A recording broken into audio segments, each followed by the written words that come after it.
लगन माँ से लगा बैठे, जो होगा देखा जाएगा। लगन माँ से लगा बैठे, जो होगा देखा जाएगा। जो होगा देखा जाएगा, जो होगा देखा जाएगा। जो होगा देखा जाएगा, जो होगा देखा जाएगा। जो होगा देखा जाएगा। तुम्हें अपना बना बैठे, तुम्हें अपना बना बैठे, जो होगा देखा जाएगा। लगन माँ से लगा बैठे, जो होगा देखा जाएगा।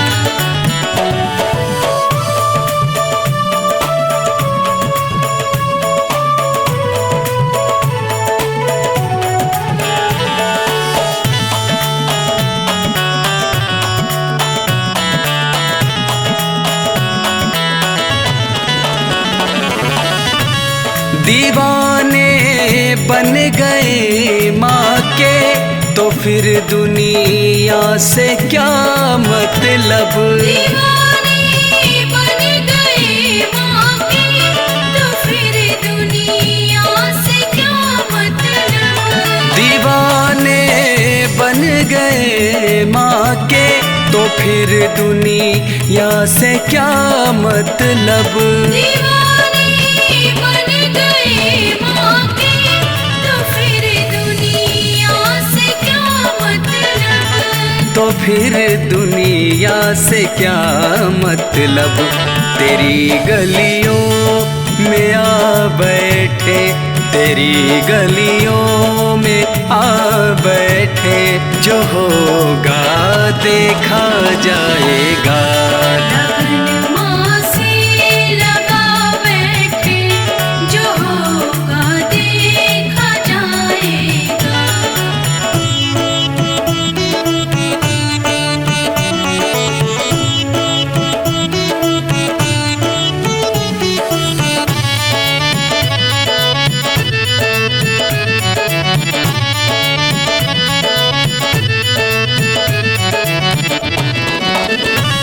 कभी दुनिया से डरते थे, कि छुप छुप याद करते थे।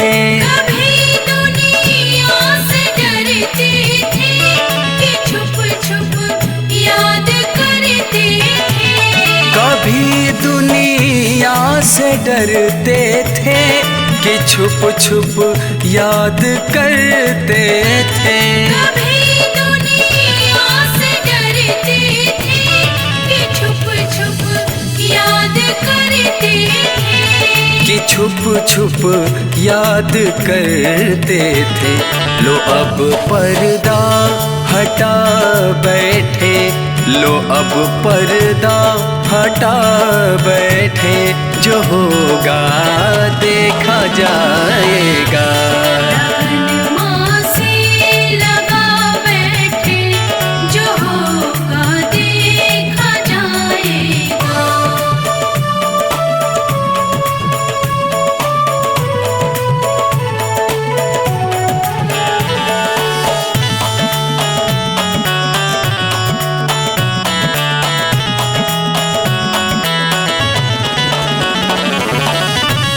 कभी ये ख्याल था दुनिया हमें बदनाम कर देगी।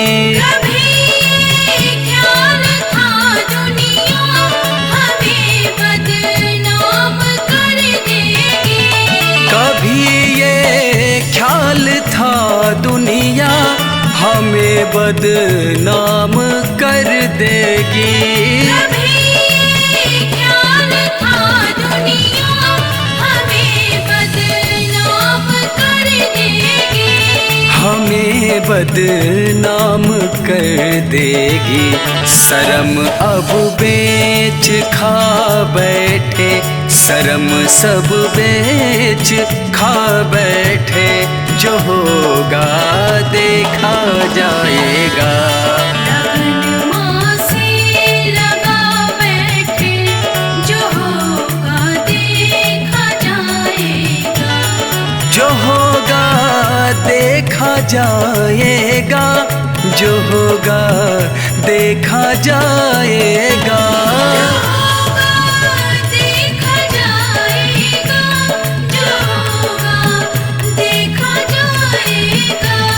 जो होगा देखा जाएगा, तुम्हें अपना बना बैठे, तुम्हें अपना बना बैठे, जो होगा देखा जाएगा।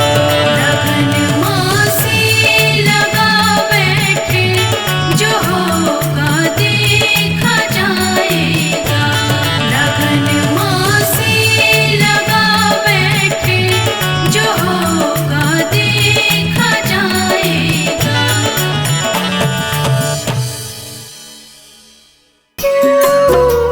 सर्वमंगल मांगल्ये शिवे सर्वार्थ साधिके, शरण्ये त्र्यंबके गौरी नारायणी नमोस्तुते। सर्वमंगल मांगल्ये शिवे सर्वार्थ साधिके, शरण्ये त्र्यंबके गौरी नारायणी नमोस्तुते। ॐ जयन्ती मंगला काली भद्रकाली कपालिनी, दुर्गा क्षमा शिवा धात्री स्वाहा सदा नमोस्तुते। ॐ जयन्ती मंगला काली भद्रकाली कपालिनी, दुर्गा क्षमा शिवा धात्री स्वाहा स्वधा नमोस्तुते। या देवी सर्वभूतेषु शक्तिरूपेण संस्थिता, नमस्तस्यै नमस्तस्यै नमस्तस्यै नमो नमः। या देवी सर्वभूतेषु शक्तिरूपेण संस्थिता, नमस्तस्यै नमस्तस्यै नमस्तस्यै नमो नमः। या देवी सर्वभूतेषु लक्ष्मीरूपेण संस्थिता, नमस्तस्यै नमस्तस्यै नमस्तस्यै नमो नमः। या देवी सर्वभूतेषु लक्ष्मीरूपेण संस्थिता, नमस्तस्यै नमस्तस्यै नमस्तस्यै नमो नमः। या देवी सर्वभूतेषु मातृरूपेण संस्थिता, नमस्तस्यै नमस्तस्यै नमस्तस्यै नमो नमः। या देवी सर्वभूतेषु मातृरूपेण संस्थिता, नमस्तस्यै नमस्तस्यै नमस्तस्यै नमो नमः। या देवी सर्वभूतेषु दयारूपेण संस्थिता, नमस्तस्यै नमस्तस्यै नमस्तस्यै नमो नमः। या देवी सर्वभूतेषु दयारूपेण संस्थिता, नमस्तस्यै नमस्तस्यै नमस्तस्यै नमो नमः। या देवी सर्वभूतेषु बुद्धिरूपेण संस्थिता, नमस्तस्यै नमस्तस्यै नमस्तस्यै नमो नमः। या देवी सर्वभूतेषु बुद्धिरूपेण संस्थिता, नमस्तस्यै नमस्तस्यै नमस्तस्यै नमो नमः। या देवी सर्वभूतेषु शान्तिरूपेण संस्थिता, नमस्तस्यै नमस्तस्यै नमस्तस्यै नमो नमः।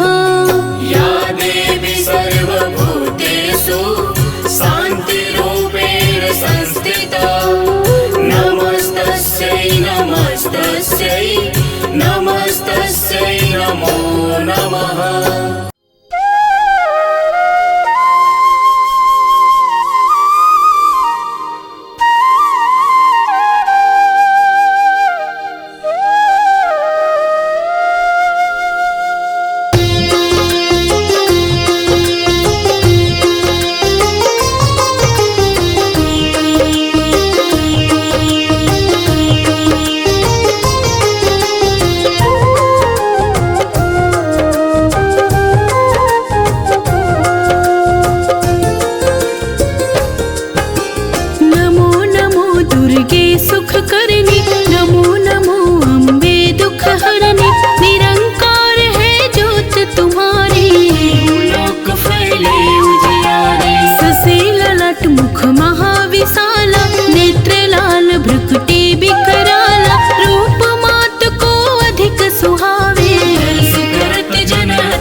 शंकर प्यारे शिव योगी तुम्हारे गुण गावे, विष्णु तुम्हें नित ध्यावे। रूप सरस्वती को तुम धारा, दे सुबुद्धि ऋषि मुनि न उबारा। धर रूप नरसिंह को अम्बा, भई बाण कर खंभा। रक्षा करि प्रहलाद बचायो, हिरण्याकक्ष को स्वर्ग पठायो। लक्ष्मी रूप धरो जग माही, समाही। क्षीर सिंधु में करत विलासा, दया सिंधु दीजे मन आसा।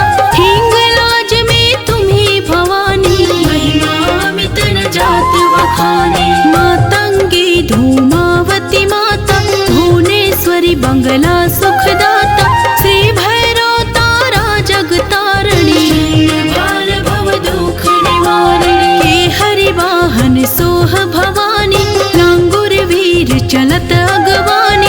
कर में खप्पर खड्ग विराजे, को देख काल डर भाजे। सोहे अस्त्र और त्रिशूला, जाटे उठत शत्रु ही असूला। नगर कोट में तुम्हें विराजत, लोक में डंका बाजत। शुंभ निशुंभ दानव तुम मारे, रक्त बीज संखन संहारे। महिषासुर नृपति अभिमानी, रूप कराल कालिका धारा। सेन सहित तुम तिहि संहारा, बड़ी गाढ़ संतन पर जब जब। सहाय मात तुम तब तब, अमरपुरी अरुबा सब लोका। तब महिमा सब रहे अशोका, ज्वाला में है ज्योत तुम्हारी। सदा पूजे नर नारी, प्रेम भक्ति से जो यस गावे। दुख दरिद्र निकट नहीं आवे, धावे तुम्हें जो नर मन लाई। मरणता को छुट जाए। जोगी सुर मुनि कहत पुकारी, योग न हो बिन शक्ति तुम्हारी। शंकर आचार्य तप कीनो, पर क्रोध जीत सब लीनो। निस दिन ध्यान धरो शंकर को, काहू काल नहीं सुमिरो तुमको। शक्ति रूप कमर मन पायो, शक्ति गई तब मन पछतायो। शरणागत हुई कीर्त बखानी, जय जय जय जगदम्ब भवानी। भई प्रसन्नादि जगदम्बा, शक्ति नहीं कीन विलंबा। मोको मातु कष्ट अति घेरो, तुम बिन कौन हरे दुख मेरो। आशा तृष्णा निपट सतावै, मदादिक सब विनाशावै। शत्रुनाश की जय महारानी, सुमिरो एक चित तुम्हें भवानी। करो कृपा हे मातु दयाला, रिद्धि सिद्धि दे करहु निहाला। जब लगी जीऊँ दया फल पाऊँ, तुम्हारो यस मैं सदा सुनाऊँ। दुर्गा चालीसा जो कोई गावे, सुख भोग परम पद पावै। देवी दास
संपत्ति पावे।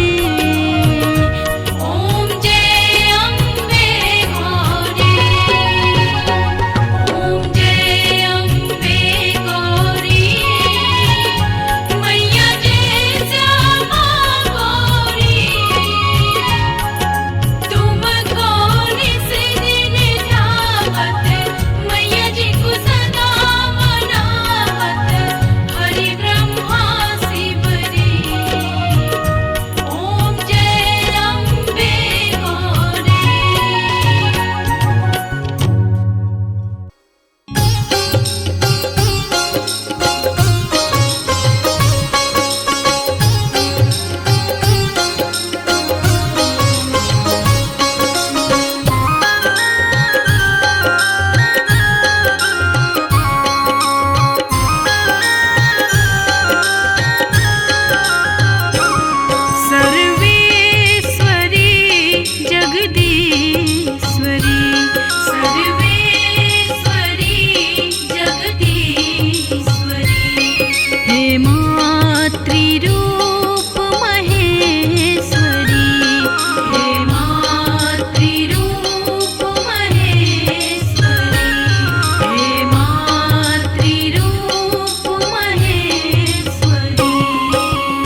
गिरिनन्दिनि नन्दितमेदिनि विश्वविनोदिनि नन्दिनुते गिरिवरविन्ध्यशिरोधिनि वासिनि विष्णुविलासिनि जिष्णुनुते भगवति हेसिति कण्ठकुटुम्बिनि भूरि कुटुम्बि विभूतिकृते जय जय हे महिषासुरमर्दिनि रम्यकपर्दिनि शैलसुते सुरवर वर सिडि दुर्धर धर सिडि दुर्मुख मर सिडि हर्षरते त्रिभुवन पोसिडि शंकर तोसिडि कल्मस मोसिडि घोषरते धनुज निरोसिडि दुर्मद सोसिडि दुर्मनिरोसिडि सिन्धुसुते जय जय हे महिषासुरमर्दिनि रम्यकपर्दिनि शैलसुते ऐ जगदम्ब कदम्ब वनप्रियवासिनि तोषिणि हासरते शिखरि शिरोमणि तुङ्ग हिमालय शृङ्गनिजालय मध्यगते मधु मधुरे मधुकैटभ गञ्जिनि महसि विदारिणि रासरते जय जय हे महिषासुरमर्दिनि रम्यकपर्दिनि शैलसुते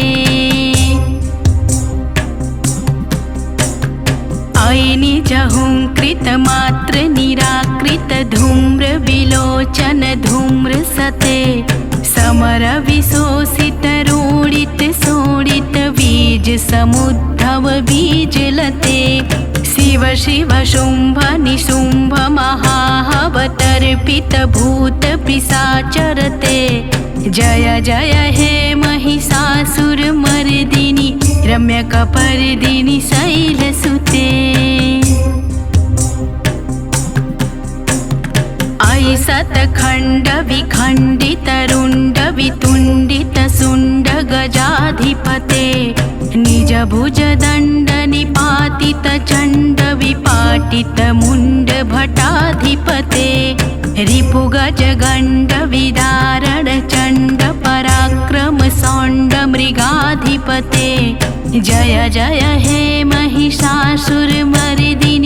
रम्यकपर्दिनि शैलसुते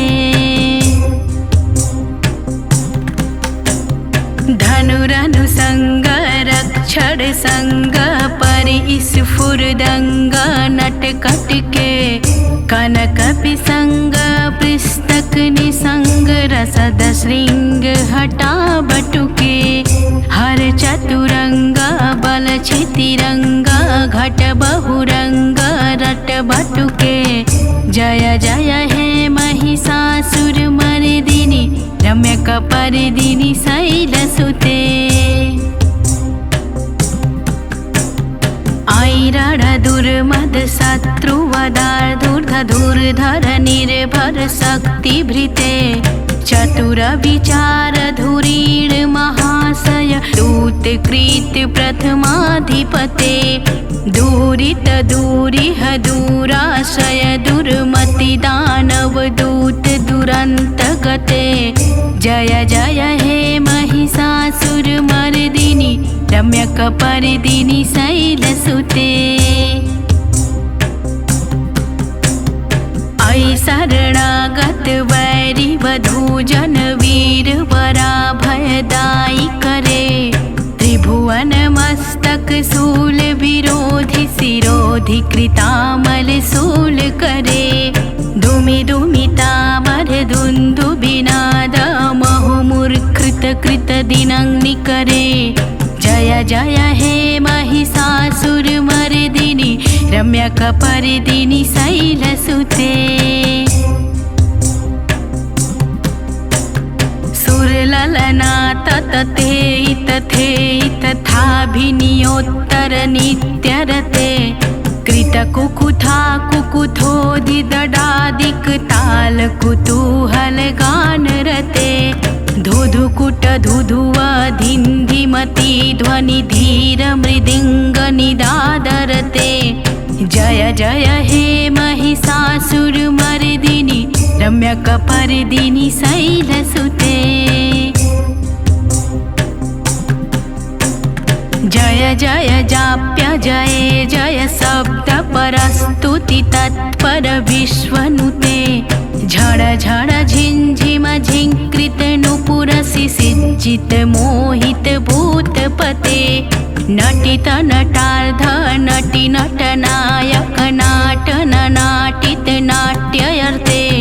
जय जय हे महिषासुरमर्दिनि रम्यकपर्दिनि शैलसुते। अये सुमना सुमनः सुमनः सुमनः सुमनोरमकान्तियुते।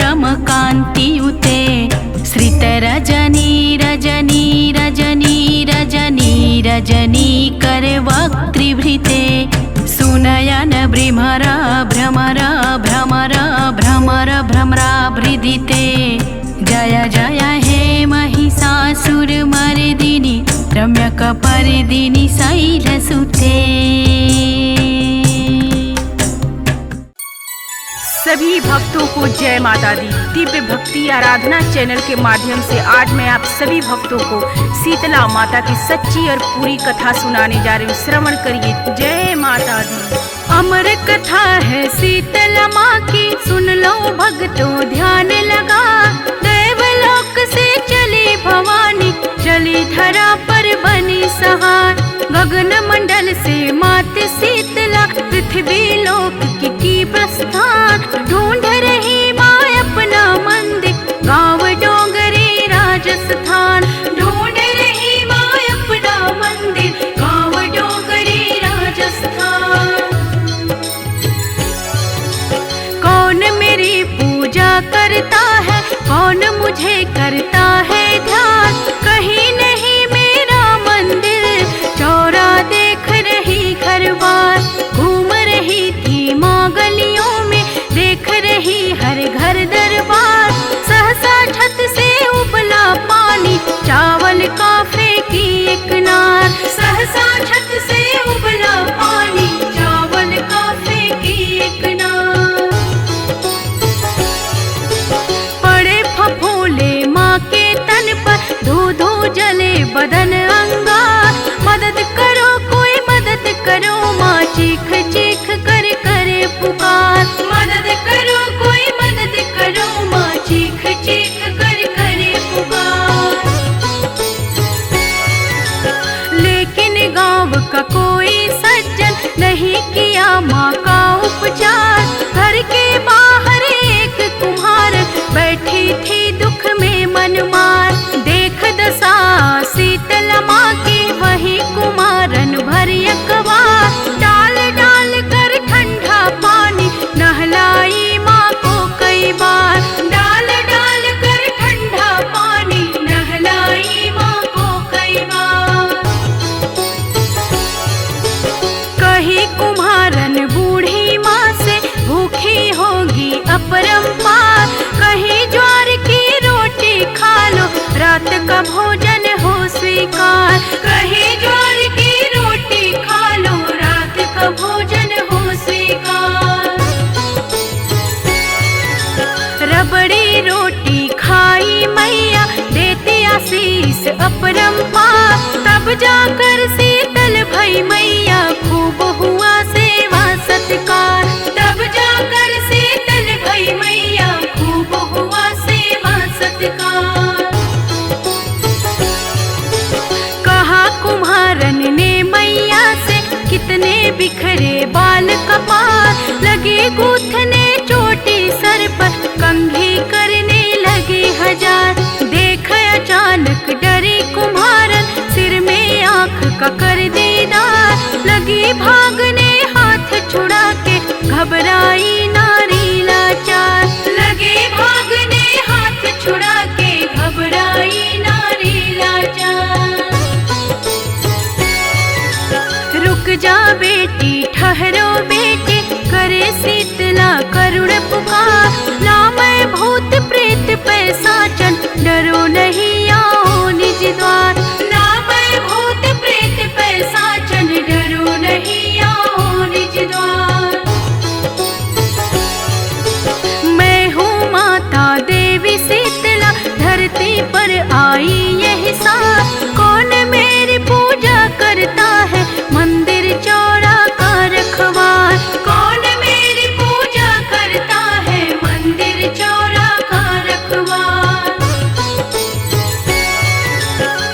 इतना कह कर मात शीतला चार भुजा में ले अवतार।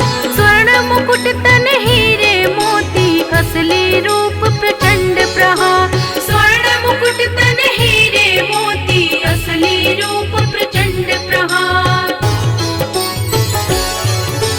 माँ के दर्शन कर कुम्हारन ओटन लगी लीलार कपार। हूँ गरीब तुझे कहाँ बिठाऊं नैना बहे अश्रु के धार। हूँ गरीब तुझे कहाँ बिठाऊं नैना बहे अश्रु के धार।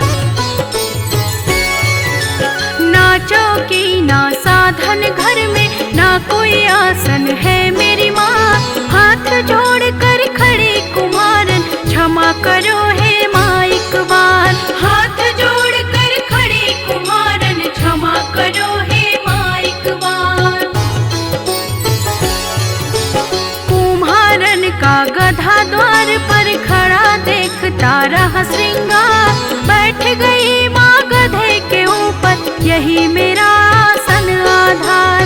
बैठ गई माँ गधे के ऊपर यही मेरा आसन आधार। एक हाथ में झाड़ू दूजे डलिया लेकर करे विचार। झाड़ू झाड़ भर फेंक के डलिया करे गरीबी का निस्तार। झाड़ू झाड़ भर फेंक के डलिया करे गरीबी का निस्तार। तेरी भक्ति से प्रसन्न हूँ मांगो वर कोई तुम खार। हाथ जोड़ कर कही कुमारन डुमरी गाँव में करो निवास। हाथ जोड़ कर कही कुमारन डुमरी गाँव में करो निवास। जैसे मेरी दीन दशा का मैया तूने किया निवार। इसी तरह इस गाँव लोक का कर दो मैया बेड़ा पार। इसी तरह इस गाँव लोक का कर दो मैया बेड़ा पार। होली बाद सप्तमी के दिन जो भी करे भक्ति सत्कार। दही वस्त्र ठंडा जल ढारे उसका होए स्वप्न साकार। दही वस्त्र ठंडा जल ढारे उसका होए स्वप्न साकार। नारी सुहागन सदा रहे वह गोद भरे अन्न धन भंडार। पुरुष चढ़ावे फूल नारियल सुखी रहे उसका परिवार। पुरुष चढ़ावे फूल नारियल सुखी रहे उसका परिवार। बेटी तेरा वर हो पूरा देती पूजा का अधिकार। गाँव सेल की डोंगरी में मैया का मंदिर सुख द्वार। गाँव सेल की डोंगरी में मैया का मंदिर सुख द्वार। मेला लगता धाम शीतला दिवस सप्तमी को हर बार। पूर्ण कामना सबकी होती जो धावे माँ के दरबार।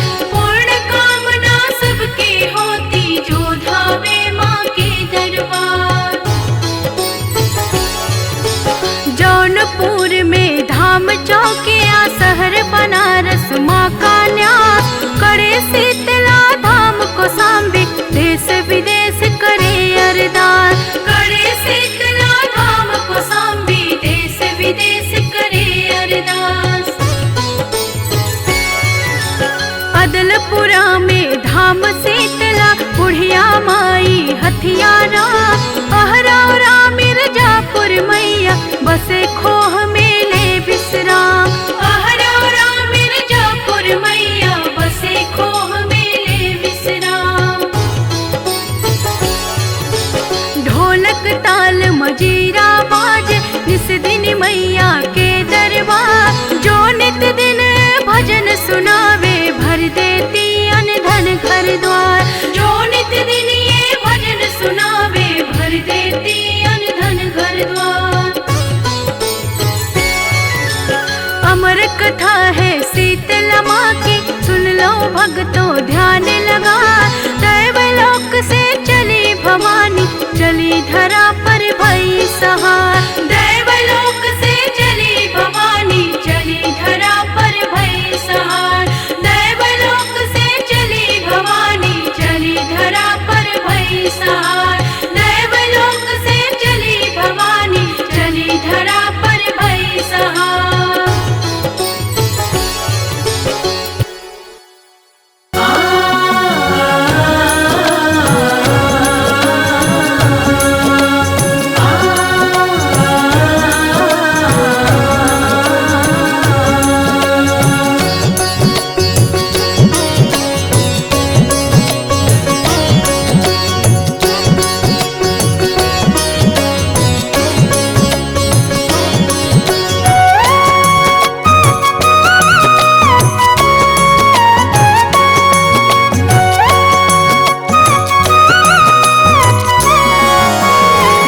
तो माँ को बुलाऊंगी।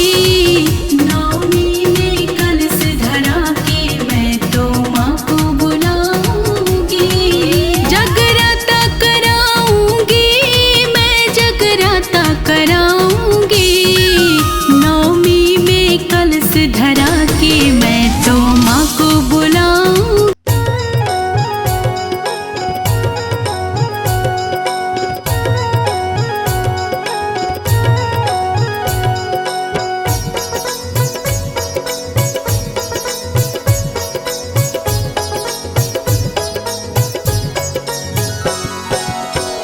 सभी भक्तों को जय माता दी। आइए आज आप सभी को माता वैष्णो की अमर कथा को बताती हूँ और श्रवण कराती हूँ। जय माता दी। माँ वैष्णो जी की अमर कहानी का इतिहास सुनाती हूँ। कैसे हुआ वध भैरवनाथ का पावन गाथा गाती हूँ। कैसे हुआ वध भैरवनाथ का पावन गाथा गाती हूँ। जय माता दी। गुरु गोरखनाथ का शिष्य भैरवनाथ बहुत बड़ा शक्तिशाली व बलशाली अघोरी था। तामसी भोजन करता था और सिवा अपने गुरु के भैरवनाथ किसी से नहीं डरता था। तपोधारी था भैरवनाथ, बहुत बड़ी तपस्या करता था। बिना तंत्र साधना के भैरवनाथ का एक दिन भी नहीं बीतता था। पर इसी के साथ साथ वह बहुत बड़ा घमंडी था। उसका ये मानना था कि वो तीनों लोक का स्वामी है, आंधी है, तूफान है। और ऐसे घमंडी भैरवनाथ का किस प्रकार माँ ने वध किया, आइए आप सभी को पूरी कथा बताती। श्रीधर नाम के एक ब्राह्मण थे और माँ वैष्णो के बहुत बड़े पुजारी थे। बहुत ही दीनहीन हालत थी उनकी, लगता था जैसे बहुत बड़े भिखारी हैं। सुबह शाम दिन रात माँ की भक्ति में लीन रहते थे। एक दिन श्रीधर कहीं जा रहे थे, अचानक से उनके साथ एक बहुत बड़ी घटना घटी। आइए उस घटना के बारे में आप सभी को आगे की कथा में श्रवण कराती हूँ। जय माता दी।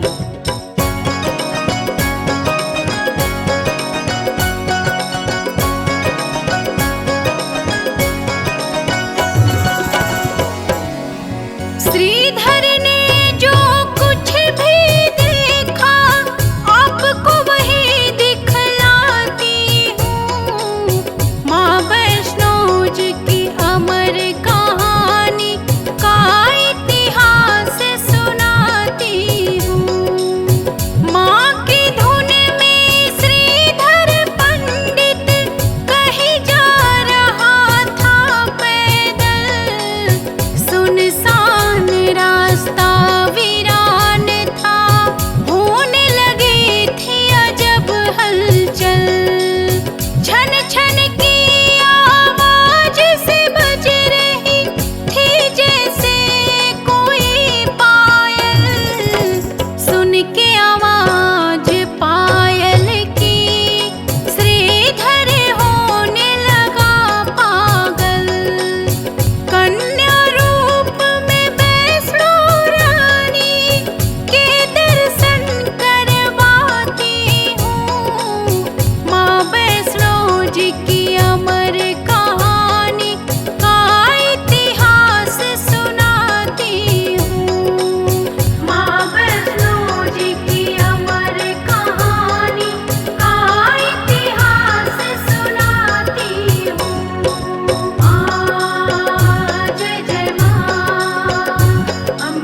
देखो माँ की महिमा, अब क्या होता है आगे। भक्ति और शक्ति का भक्तों सुंदर दृश्य दिखाती हूँ। माँ वैष्णो जी की अमर कहानी का इतिहास सुनाती हूँ। माँ वैष्णो जी की अमर कहानी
कहकर माता अंतर ध्यान हो जाती हैं और श्रीधर बेचारा बहुत ही चिंता में पड़ जाता है। और माता के कहे अनुसार श्रीधर सबको न्योता देने के लिए प्रत्येक गांव में जा जा के सबको निमंत्रण देता है कि मेरे घर माँ वैष्णो का भंडारा है, आप सभी को आना है। और माता के कहे अनुसार गोरखनाथ और उनके शिष्य भैरव को भी निमंत्रण देने के लिए श्रीधर उनके आश्रम में पहुंचता है।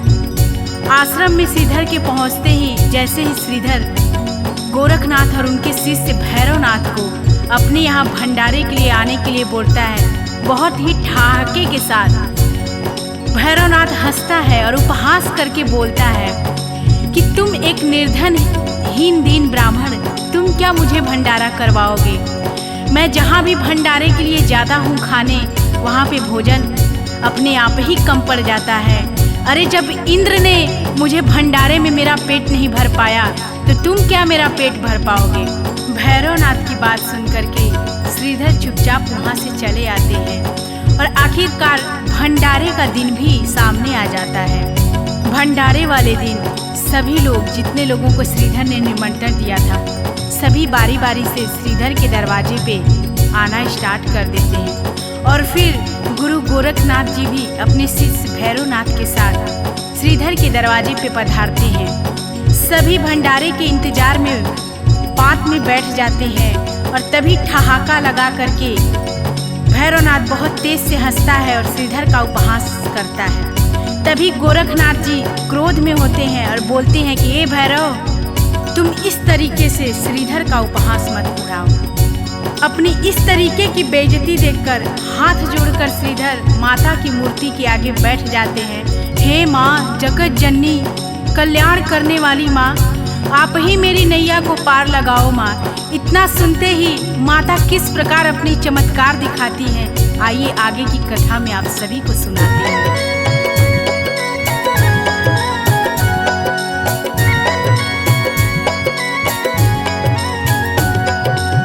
प्रकट हो गई कन्या रूप में, सुन के व्यथा जगत जननी, बोली हंस के माँ श्रीधर से, सूरत सही करो अपनी।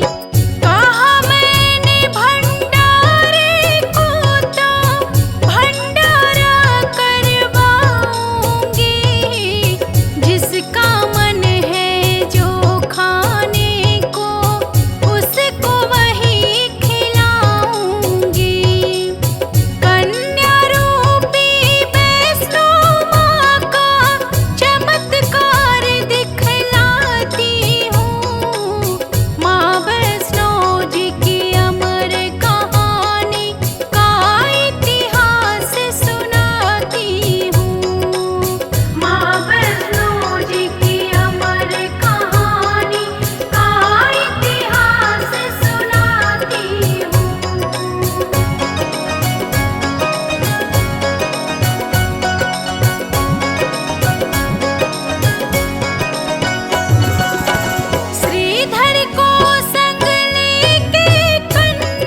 पल में ही सबके सामने पत्तल लग जाता है। पत्तलों में छप्पनों प्रकार के पकवान सज जाते हैं। सभी पेट भर करके हंसी खुशी आनंद होकर सभी पकवानों का आनंद उठाते हैं। लेकिन भैरवनाथ शंका में डूब जाता है कि आखिर कौन है ये इतनी तेज वाली अद्भुत सी कन्या जो कि इस गरीब निर्धन ब्राह्मण के घर में आकर के इतना बड़ा भंडारा करवा रही है। तभी गरज करके भैरवनाथ बोलता है कि हे कन्या, मैं मांस और मदिरा का भोजन करता हूँ।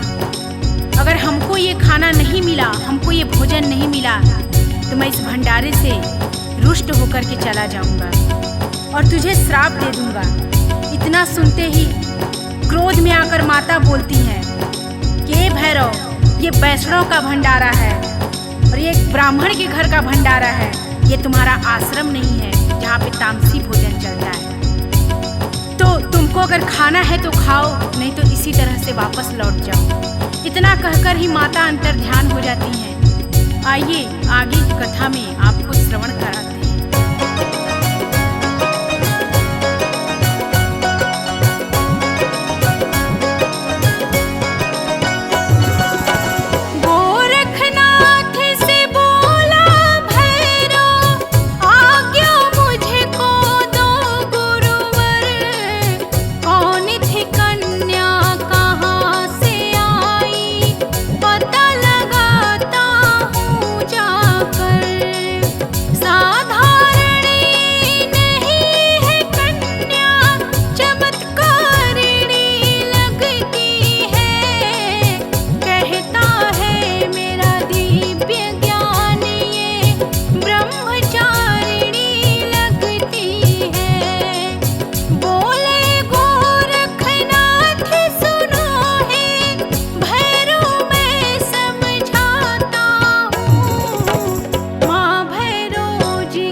कथा में आप सभी को पवन पुत्र वीर हनुमान जी की छटा का अद्भुत दर्शन करवाते हैं और किस प्रकार से पवन पुत्र वीर हनुमान जी का माता वैष्णो देवी की कहानी में अद्भुत दर्शन है आप सभी को दिखलाती हूँ और बताती हूँ।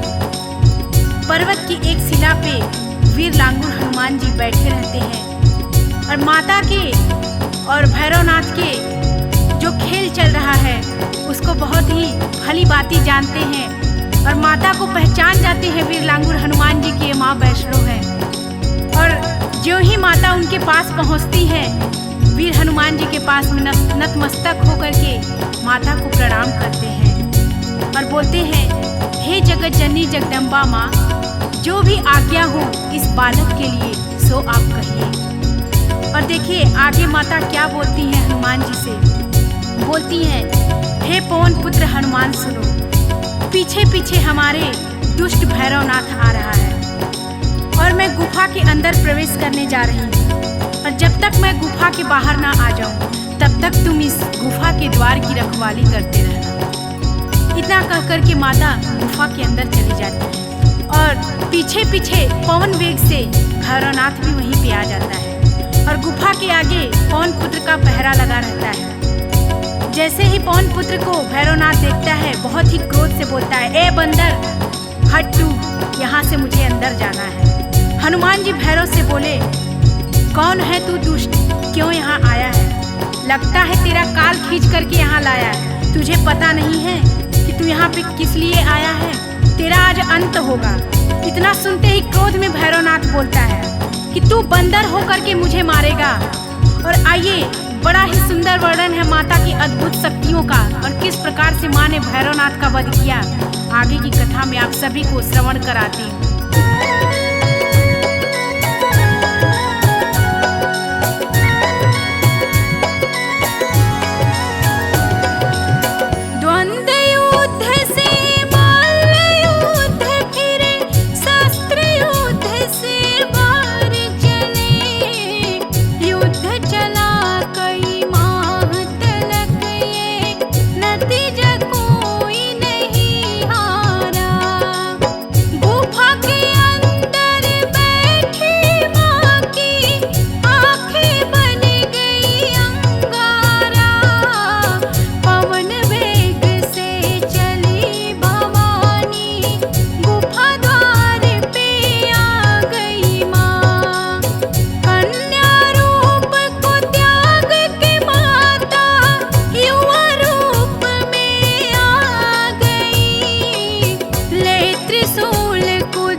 बातें सुनते ही माता अत्यंत क्रोधित हो जाती हैं और बोलती हैं, ए नीच अधर्मी, सुन ले अघोरी, तेरी मौत आज सुनिश्चित है मेरे हाथों से। चला ले तू अपनी जितनी दिव्य शक्तियां हैं तेरे अंदर।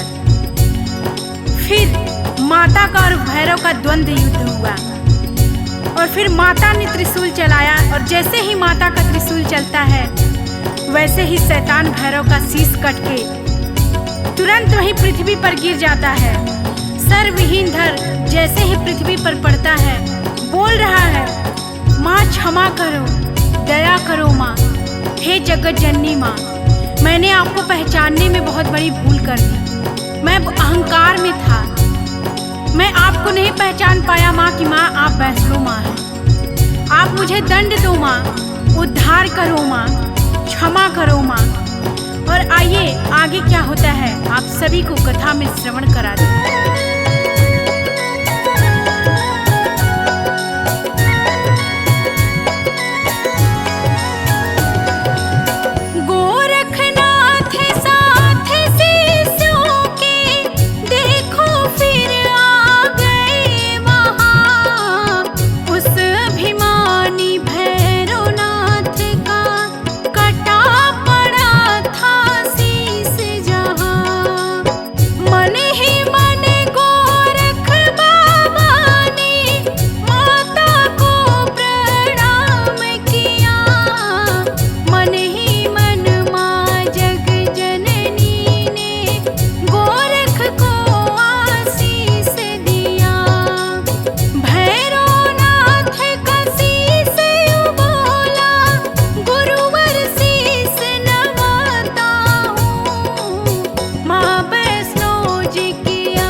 प्रार्थना करते ही माता करुणामयी को भैरवनाथ पे दया आ जाती है और माता भैरवनाथ से बोलती हैं, ए भैरव, तुझे मैं आज से ये वरदान देती हूँ जिससे तुझे युगों युगों तक पहचान मिलेगी। तुझे आज एक ऐसा वर देती हूँ जिससे कि मेरे बाद तेरी पूजा होगी और तेरा नाम अमर होगा। और माँ ऐसा वरदान देती है कि अगर मेरे दर्शन करने के बाद जो तुम्हारा दर्शन नहीं करेगा उसकी यात्रा और उसका दर्शन अधूरा रह जाएगा। मेरा दर्शन करे या ना करे पर तेरा दर्शन जरूरी है। भैरव बोला, धन्य हुआ माँ, अब मैं सूर्य लोक को जाता हूँ। भक्तों, प्रकार करुणामयी माता ने दुष्ट शैतान भैरव का उद्धार किया, उसी प्रकार जगत जननी माँ से मैं अपने सभी भक्तों के लिए प्रार्थना करती हूँ। हे माँ, सबका उद्धार करो माँ, पूरे जगत का कल्याण करो माँ। जो भी क्षमा के योग्य हैं उनको क्षमा प्रदान करो माँ। जिससे भी कोई भूल हुई है उनके भूल को माफ करो माँ। आप जग कल्याणी हो माँ, आप पाप नाशिनी हो माँ, आप जगत तारिणी हो माँ। हाथ रखो माँ हमारे सिर पे, कल्याण करो माँ। मैं अंकिता आपके चरणों में शीश झुकाती हूँ माँ, कल्याण करो माँ। जो भी इस कथा में मेरे से त्रुटि हुई होगी आप सभी भक्तों से और माता रानी से क्षमा प्रार्थी हूँ। प्रेम से बोलिए जय माता दी, जय वैष्णो।